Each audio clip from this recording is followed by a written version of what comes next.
जळगावात अवघे काही तास महापालिका निवडणुकीच्या प्रचारासाठी या ठिकाणी शिल्लक आहे। आज जर आपण बघितलं तर पोलीस यांच्या व्हेरिफिकेशन नुसार 40 रॅल्या या सर्व पक्षाचे उमेदवार या ठिकाणी जळगावामध्ये निघताना दिसून येत आहे।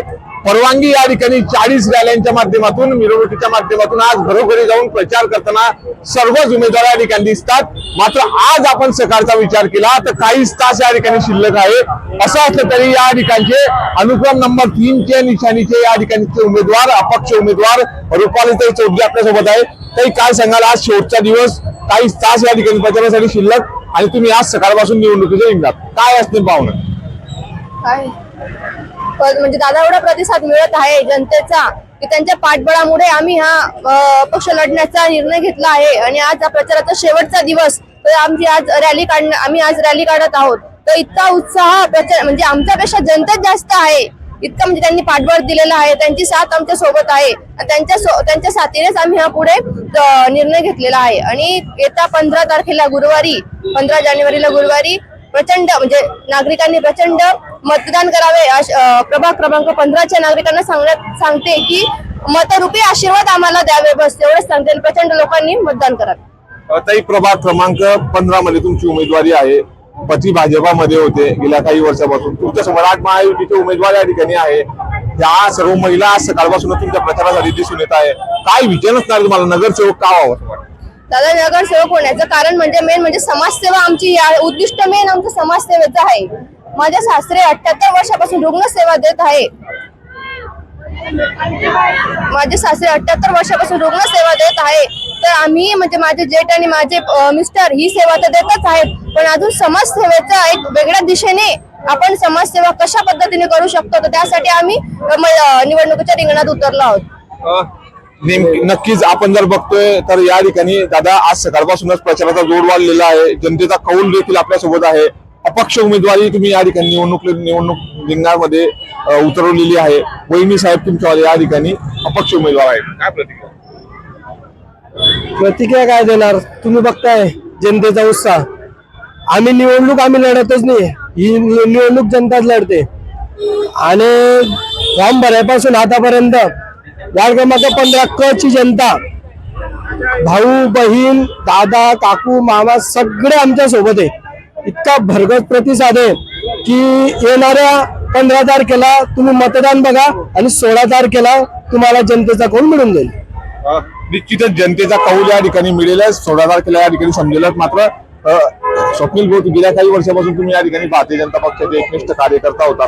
तुम्ही भाजपच्या वतीने असतील किंवा युवा माध्यमाच्या वतीने भारतीय जनता पक्षाचा युवा कार्यकर्ता म्हणून तुम्ही खूप कामं देखील या ठिकाणी केलेली आहेत, विविध कार्यक्रम घेतले समाज उपयोगी। असं असलं तरी या ठिकाणी भारतीय जनता पार्टीच्या वतीने आपलं तिकीट कट झालेलं आहे, काय प्रतिक्रिया असणार?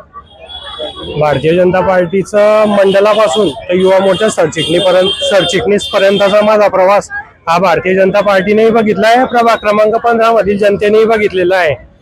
माझं तिकीट हे षडयंत्रामुळे कट झालं, त्या विषयावर मला चर्चा करायची नाही। मी भारतीय जनता पार्टीच्या विचारधारेवर चालणारा कार्यकर्ता होतो, पण शेवटी पक्षाने काही अडचणी असतील तर ते त्यांच्या अडचणी, पण माझ्यावर जो अन्याय झाला त्या अन्यायाविरुद्ध मी माझ्या पत्नीला निवडणुकीच्या रिंगणात उतरवलेला आहे आणि आम्ही अन्यायाविरुद्ध लढा देत आहे। आणि हा फक्त माझ्यावर अन्याय झाला नाही, तर प्रभाग क्रमांक 15च्या जे सगळी जनता आहे त्यांच्यावर काही प्रमाणात झालेला अन्याय आहे। कारण की आम्ही आता बघतोय बऱ्याच ठिकाणी रस्त्यांचे कामं अपूर्ण आहे, काही ठिकाणी गटारींचे कामं अपूर्ण आहे। तर अशा ठिकाणी जनतेने सांगितलं की दादा तुम्ही लढा द्या, त्या जनतेच्या आशीर्वादामुळे पाठबळामुळे आम्ही लढतोय। ही लढाई धनशक्ती विरुद्ध जनशक्तीची आहे। आणि मी सर्व प्रभाग क्रमांक 15च्या नागरिकांना आवाहन करतो की तुम्ही मला आतापर्यंत साथ दिली, तुम्ही माझ्या सोबतच आहे। फक्त 15 तारखेला जो तुमच्या मनात जे माझ्याविषयीचे प्रेम आहे ते तुम्ही मतरूपी आशीर्वादातून मला द्या। पुढे 5 वर्ष मी आपल्या संपर्कात 100% राहील व 100% आपले काम करण्याचा प्रयत्न करेल। दादा, तुमचे वडील जे डॉक्टर विधी तज्ञ आहे, असं असलं तरी या ठिकाणची जे जनता आहे ते 40 वर्षापासून ते जनतेची सेवा या ठिकाणी करतायत। कसा असणार आहे या ठिकाणी रुग्णसेवेचा फायदा तुम्हाला? आम्ही कुठलाही स्वार्थ नसताना 40 वर्षापासून माझे वडील, नंतर आजोबांपासून जर म्हणायला गेलं तर 78 वर्षापासून आमचा परिवार हा सेवा देतोय। तर आम्ही मनात कुठलाही स्वार्थ ठेवला नाही की आम्हाला पुढे निवडणूक लढवायची का काय.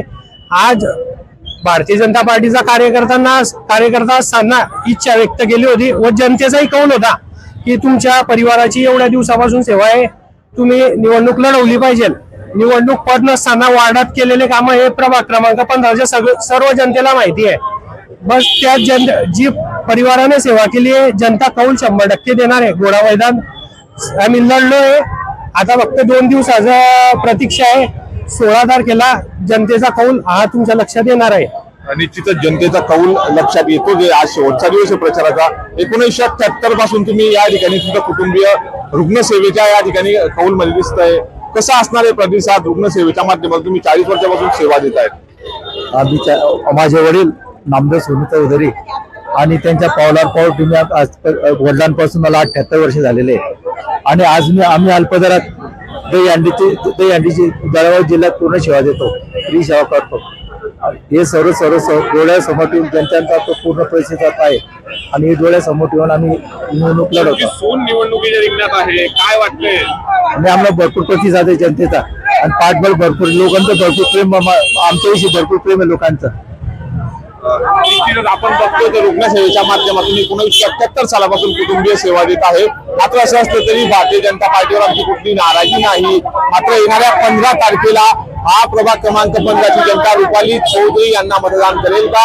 या वार्डामध्ये जनता कोणत्या पक्षाचा झेंडा फडकतो का? या प्रभागात जनता पक्षाला साथ देते हे पाहणं तितकंच महत्वाचं असणार आहे. नांदूरकर, न्यूज 18 लोकमत, जळगाव.